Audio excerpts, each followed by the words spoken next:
Good morning, my fellow travelers on the path. I am no one special. I've just had the great privilege and the undeserved blessing of having been the student of three great masters. My first teacher was Swami Ranganathananda of the Ramakrishna Mission. He was later its president. And I met His Holiness the Dalai Lama in the early 80s, and soon after I had the great privilege of meeting Guruji. And the great joy of my life was that both Swami Ranganathananda and His Holiness became good friends, as did Guruji and His Holiness. And so the first lesson for me really was that we live in an inclusive world, and there is this great opportunity and privilege that we have to learn from many masters, but we need to make one of them our own. And for me, it has been His Holiness the Dalai Lama. And I met Guruji, as the introduction mentioned, that I was doing a television series of interviews with a whole range and variety of people, many of them from the spiritual traditions. And it was these three masters, and I think in Baba Amte, another iconic figure who those of you who are not in India may not be aware of, who did amazing work with leprosy. These were the four people I felt out of 1,000 that I must have interviewed, who embodied the highest aspiration of our journeys. And that was that they walked their talk. They lived what they preached, and they lived what they taught.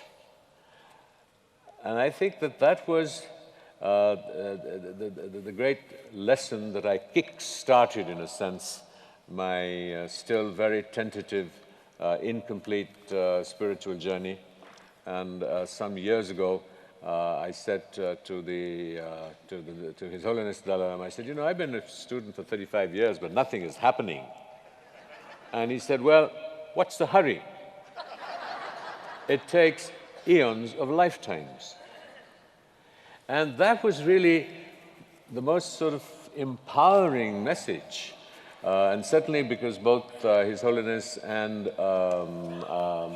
Guruji have had specific practices and specific sadhanas that they engaged in. And I had the privilege and blessing of meeting Guruji about a year before he passed away. And there he was, urged on with Abhijita, who has now become a wonderful young lady from a little girl who used to sort of fuss over him. And when I came to see him, and in a little corner of that wonderful sort of terrace where he holds his classes, here was Guruji engaging in sadhana. And so none of the certitude that we have arrived because we have become teachers was the great lesson. And that the sadhana unfolds through eons of lifetimes. And I come from a tradition where we believe that enlightenment doesn't mean that you opt out of the cycle of birth and rebirth, that you somehow merge into the larger energy, though there is that philosophical premise. I have the faith, I have the sense that Guruji, whose life was so devoted to service and to helping other people, that somewhere he is going to come back, he's going to reincarnate voluntarily, even though he reached the level of moksha. He is going to reincarnate out of his deep and passionate commitment to teaching humanity in different incarnations, whatever that form might be. Because the motivation that he embodied was so strong and powerful that I cannot see it not manifesting himself. So I met Guruji, and I was told to talk about my experience and my very incomplete, I'm not a scholar, I'm a filmmaker by training and a spiritual aspirant, largely because I feel I have so much in my life to sort out. So I'm just a humble student And I see Prashantji, and I see Geetaji, and I see Dr. Atreya sitting here, great scholar, great practitioners. And my wife said to me, "You must be crazy that you're going to go there and try and talk about your journey and your understanding of yoga in front of these great icons." So please forgive me, if I stray from what is correct and accurate and according to the scriptures. I really speak from my own experience. And I think that the great quality that these great teachers have embodied is that they, as I mentioned, lived and articulated their experience, and it wasn't really the scriptures. And in a sense, it was the scripture and the experience that tended to cross-fertilize and validate it. So I was doing this program, and I met Guruji, and I was deeply moved, and I was struggling with myself. And so he said, well, come to Pune. And I had a problem with my digestive tract, and nobody could figure out what it was. And that was an era before you had CT scans and MRI machines, and they just had a horrible experience called a barium enema, which had shown that my kidneys were inverted, that my transverse colon was shorter than it should have been, and the ascending colon folded over the descending colon. And so I had a troubled mind, a troubled, restless mind. I came and I spent 2 weeks in Pune, introduced by Guruji to very, very basic postures, very, very basic techniques. And then the great learning at that time was, when I look back in what that experience did for me, was that as I continued those practices, there was a release, in a sense, of what my physiology had assimilated and held back. And it turned out, we learned later, that my mother, when she was expecting me, lost her mother in a train accident. And so it was a malrotation of the fetus because of the trauma she went through, which was then transmitted to me when I came into, and I sort of screamed my way into life and living. And it was the healing happened because those sensations and memories from the womb and the feeling of being trapped arose in my consciousness. So it wasn't purely a cause and effect in terms of, doing something physiologically, but really looking at what the imprints of my experience had left on my body, and to bring that into awareness and then begin a process of healing. And that gave me an insight experientially on the aspiration of yoga and the aspirations of Guruji's teachings. I will come back a little more, a little further to what I'm sure is an incomplete understanding of Patanjali and Guruji's yoga, but just to complete the narrative of my very privileged association with Guruji. And so the years went by. I interviewed him on 2 or 3 occasions, and he kept asking me as to how I was doing, and I said, okay, I survived. Then with my work with His Holiness was very keen that we start an initiative which some of you might be familiar with, called the Mind Life conferences, and the series of engagements between modern science and the contemplative traditions, to see what we could learn from each other. We were not looking at Western medicine to validate traditional wisdom, but since the aspiration of all spiritual journeys and all philosophies is to understand the true nature of reality and to understand the human body and the human mind, and knowledge is evolving, and certainly the more empirical basis for knowledge evolves, that we should remain open to doing so. We were hugely surprised that nobody other than Guruji was willing to respond to this invitation. Because I think contemporary contemplatives were fearful that if they had to engage in a rigorous conversation or a rigorous dialogue about their philosophies, techniques and practices and put them under scrutiny of empirical experience, juxtaposed, needless to say, with subjective experience. But there is some element of an empirical experience, as in my case.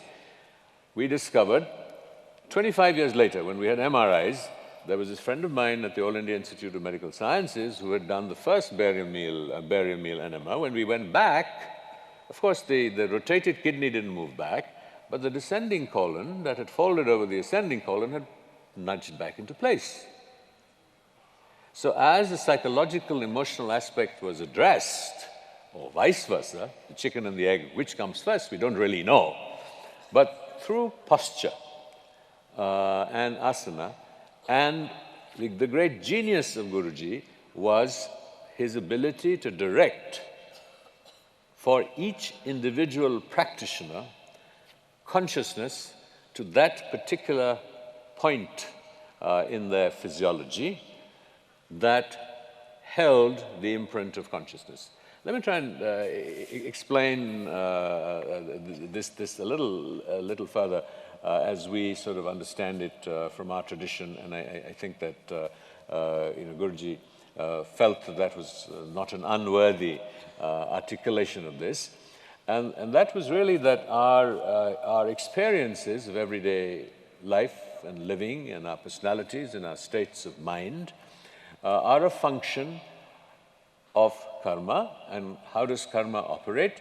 Karma operates through our thought. And we in Buddhism emphasize that it is the intention behind an action that determines karma and not the action per se. This, for example, is a sort of a variation of what Gandhiji might say, where the means were as important as the ends. So, for example, to tell a lie is not an absolute sin. It depends on the motivation with which we tell a lie. So the example we often use is that if there is a communal riot going on in India and I am harboring someone from a particular community and terrorists come in from the outside and want to know if I'm harboring someone, and I tell a lie. So the motivation of my thought, telling a lie, is pure. So in that context, that the play of karma becomes the imprints on our consciousness and our mental diet. The thoughts that we either give ourselves consciously or happen spontaneously, and the play of that creates in every unfolding moment a new dynamic in our consciousness. And that dynamic of our consciousness manifests, to start with our posture. So if I'm feeling depressed, this is very mundane. I know there are very advanced yoga practitioners here, and who am I to tell you this? But so when you're depressed, your body's like this. When you're happy, you're like this. And so we know of this relationship between our posture, this is just a very gross level example, and what is the imprint on our consciousness. So it was the great genius of Guruji that he invented, created really an infinite number of asanas and postures. Because you had the classic form, but in my own experience, each time you came to him, he tweaked it and in a sense created a new posture. And this also has resonances to help us understand this principle perhaps a little better. Is again, in the Buddhist tradition, we work with deities, and we use the word, we work with deities, and people have often wondered, why do we have 1 million deities in India? So you have the classic archetypes, just like you have the archetypical yoga postures, but what a great teacher does is he tweaks them. So if you have, say, Ganesh, Lord Ganeshji, which is someone we're all familiar with, so a great teacher will tweak for his particular student the Ganeshji image that he uses and works with. So in my case, for example, His Holiness felt that I was very reticent and not assertive enough, so I began to work with a wrathful deity. So I visualized a wrathful deity so that I can try and imbibe aspects of their personality, and then he would add maybe a sword somewhere or another color somewhere so that it would respond to my specific psychosomatic needs. And that was the genius of Guruji, which he worked with, what we were working with the more sort of tantric traditions, and please, tantric traditions are not just sexuality. Guruji was here doing with asanas and posture for every single student that he engaged with personally. So it wasn't in the large canvas of just saying individualizing yoga and saying, well, this particular asana is good for you. But within the archetype of the asana, he was doing modifications by enabling people to direct their consciousness so the karmic imprints in their bodies were being released, and being released through effort and bringing to awareness. Now, we also know from modern psychiatric practice that one way, often dangerous, if not adequately circumscribed by a moral framework, if not properly done, is through therapy to bring to awareness things that happened in our past and may have left enduring impressions on our consciousness. So it was really this amazing ability that Guruji had. So we'll go back to this conversation that we had with the Dalai Lama and Abhijata, and I don't know if Raya is here. I haven't seen him in a decade. The two of them performed these postures, and His Holiness would go and I think it was quite a harsh moment for Abhijita, because he would go and say, well, look, her thigh is in position Y, and it shows that she's holding back on energy X. I'm not going to identify the energies he was talking about. She will blush.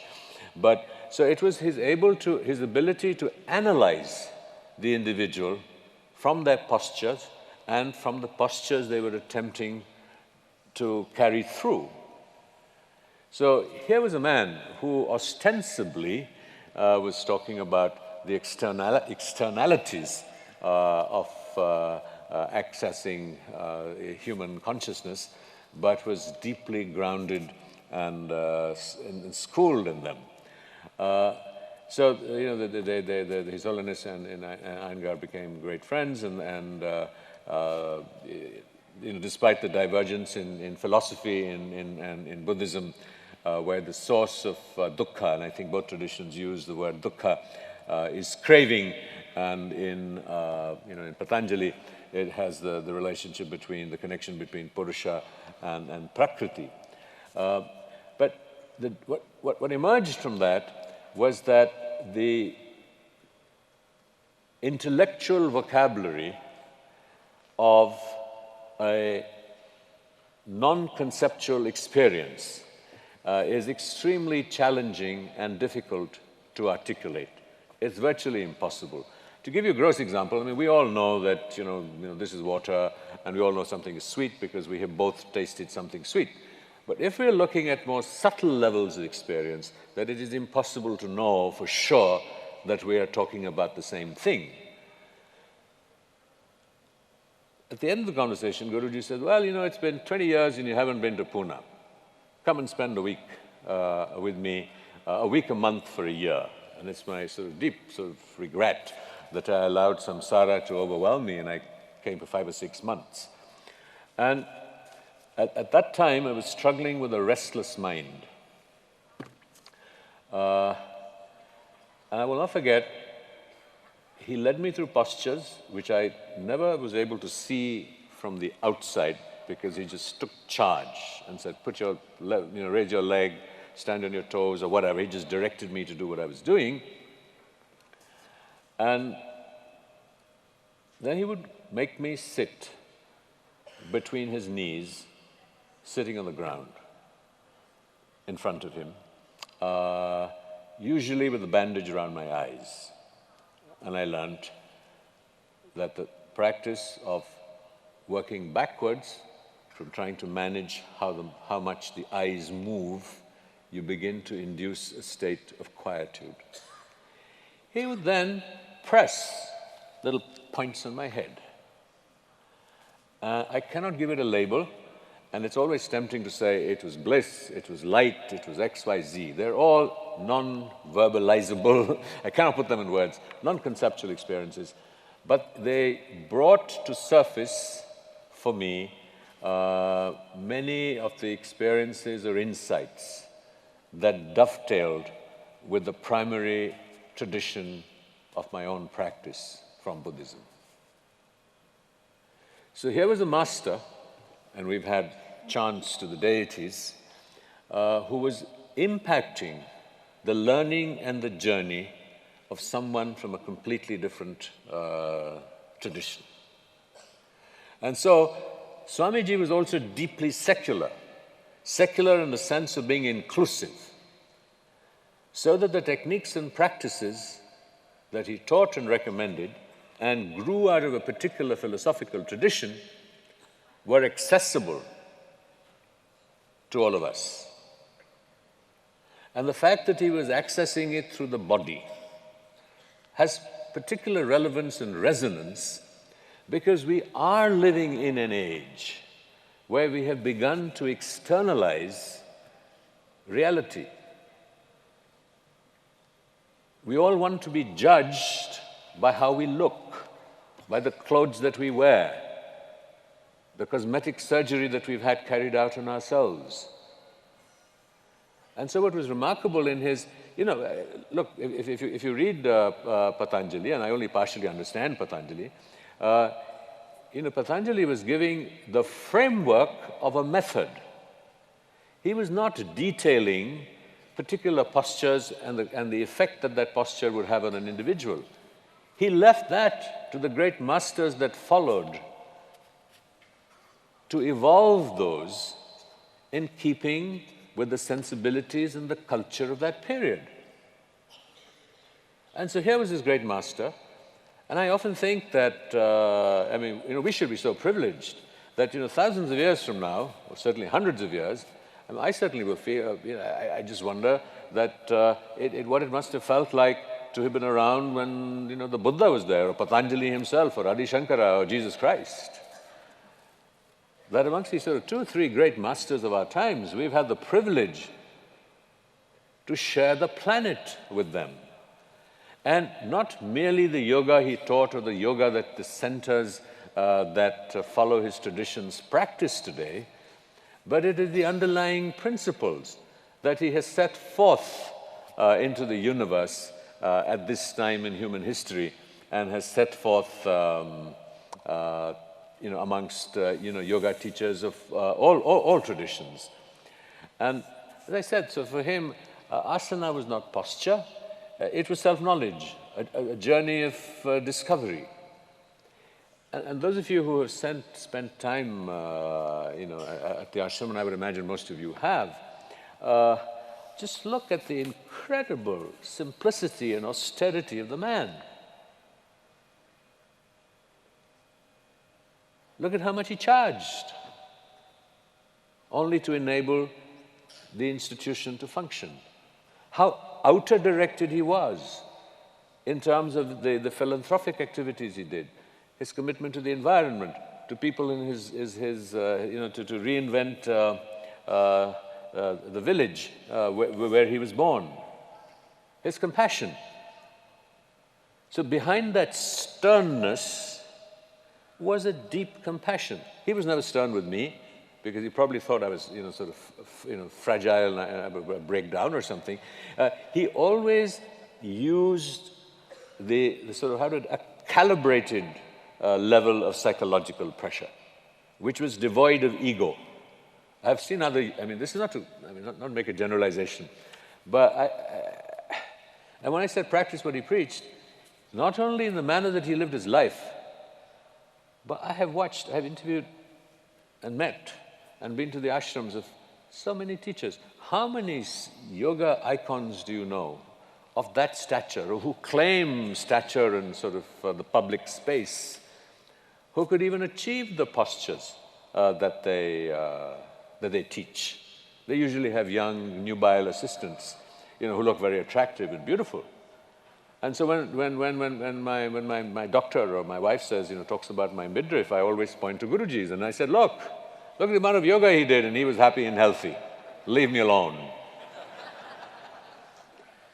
I mean, there's a deep truth behind it, because the obsession was not how to make the body beautiful, it was how to make the inner being beautiful. And then you would begin to radiate that aura that comes from inner beauty. And then the physiology wouldn't matter. So he was moving beyond using the body, but enabling us to move far, far beyond the body. And and my great sort of, I was going to say, because I'm more familiar with the Indian language, to say Guruji must be turning in his grave, but I'm sure he's in some subtle body waiting to manifest, to come back and teach and serve us all, as I said. That we're now trying to promote mass yoga and selling yoga purely as an adjunct to physiological health. This is not to deny that it impacts physiological health, but that is not the aspiration of yoga. And so, what can I share? I mean, I'm a student, and then there are 1,000 yoga teachers here. What can I say to you? Except that, as a student, if I am so inspired and feel my life, transformed with eons of lifetimes to come. And when I said this and I told His Holiness this, I said, look, if you had told me this before, I would not have embarked on this journey. And he said, well, that's why I didn't tell you. And this is really what Guruji is implicitly saying to us, that it is just a journey. If we have become teachers, or we can get into all kinds, sort of unique postures, doesn't somehow complete our journey and give us this sort of elevated position that we are now teachers and we are hence superior. Our journey is infinite and it continues. I keep struggling with myself. I just say that, and I believe that Guruji conquered the final frontier in this lifetime, and he manifests dharma, megha, samadhi, that he surrendered his sense of individuality to the universal. I miss him terribly. I just miss his wonderful laughter, his smile, and his touch. I will never, ever forget, perhaps for lifetimes to come, the little points in my head that he touched to give me levels of experience that years and years of sadhana had not produced. I think together we celebrate Guruji's birthday, and I just hope that I live long enough to see a 20-year-old reincarnation of Guruji out in the world, teaching yoga for something else, but spreading wisdom and truth and who he was. Thank you very much. This has been a great blessing.